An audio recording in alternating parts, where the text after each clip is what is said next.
Hello and welcome back. I'm thrilled to have you here because I'm so glad to talk about the book that I have to recommend today. Now, this book is truly so educational and interesting and moving. So, what more could you want from something? You'll learn something new and have a really good time reading it. And that book is Homegoing by Yaa Gyasi. And as you can see, this is also a Heather's pick. So this book was incredibly popular all throughout Canada when it came out. And decided to pick it up one day. And then I didn't read it for about 6 years. I just owned it and I never read it. So many other books came up on my list and I got carried away with life as everyone does and I got busy. But then finally, I went to a cottage with my parents and I decided to bring this book along. And then my life changed, is how I like to say it, because I had my eyes completely open. Now, this book is a beautiful, multi-generational story, and it follows two half-sisters starting years and years and decades ago, set in Ghana. And then we follow the line, every chapter is a new descendant of those half-sisters. And one side of the family, one half-sister, stays in Ghana and so does their whole life and their whole lineage, while the other goes to America, not by choice, of course. They're bought as slaves and they go to America, and then throughout history and time, because we end up at present day, we find out what that journey was like. And through each chapter, we're following a different generation from that same family line. And oh my goodness, this was at sometimes really hard to read because it was incredibly honest and raw about what the living conditions for them were in Ghana and in America during the time of slavery, before it was abolished, while it was trying to be abolished, but also in Ghana. I don't know about you, but for me, my education didn't really cover what it was like, and I wasn't really exposed to that side of history on that side of the world. And although this is a fiction book, I did read a lot about it after I read it because it stuck with me so much, and it's all based on not necessarily true events, but true facts. So while the characters are fictional, what they go through in the book is absolutely heartbreaking, but based on fact and reality. And for example, some parts were quite hard to get through, but so important to read and educate yourself. They're stuck in these dungeons, like hundreds of women slaves, and there's nowhere to get food or go to the washroom, and they're like toppling on top of each other.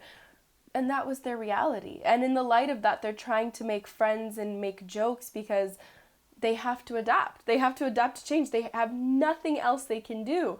And on top of that dungeon, there's a kingdom and a palace, and a white man decides to have one of these women, the other half sister, as one of his many wives. And it's that duality of that luck, how one sister got chosen and the other didn't, that we follow years and years of trauma and what they go through. And I'm so glad I read it. It completely opened my eyes, and it also really catapulted me into so much other research and reading other books. One example is Stamped: Anti-Racism in You. That was such a fantastic book. I highly recommend, and that is a nonfiction book. But if you're looking for an introduction to a deeper topic that you want to get educated on, but you still want a story, you want the characters, you want some romance, you want some conflict resolution and plot, I highly recommend, because like I said, this is still fiction, and every single chapter follows, like I said, a different generation, so we get a new character, and it's almost like each chapter is its own mini short story. So if sometimes it's too hard to stomach and you feel really uncomfortable because although this happened, some people aren't used to dealing with the hard truths like myself, you can break it up and read a chapter or two at a time.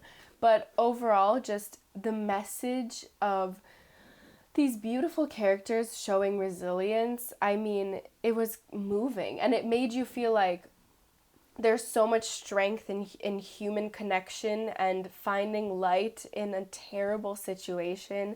and having empathy for history and what happened. I implore anyone to read it. And on top of course, the contents of the book being super moving and really important, the writing style of the author is excellent. I adored it. I really fell in love with the writing, and I have two quotes that I would love to share that I think will resonate. So the first is, weakness is treating someone as though they belong to you. Strength is knowing that everyone belongs to themselves. And of course it would come out of a book when we're talking about slavery and back in Ghana and when it all started, but that sentence alone can apply to so much in life, and I remember reading it and highlighting and thinking, this is important, I'm going to come back to this, and I have. And my next quote, which I adore and again just applies so much to our knowledge and our education system, is, this is the problem of history. We cannot know that which we are not there to see and hear and experience for ourselves.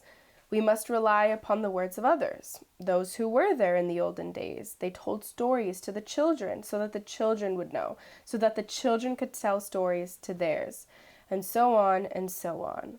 But now we come upon the problem of conflicting stories. So whose story do we believe then? And I think that's such a great way to encapsulate. I mean, I don't know about you, but even when I was in elementary school, I remember having two textbooks in history class, and they would sometimes contradict years or dates or who said what or did what. And this book just really beautifully deals with that topic and also makes it an incredible story. And I will leave you there. Once again, Homegoing, highly recommend. And I hope you get something out of it and spark a new interest in this genre.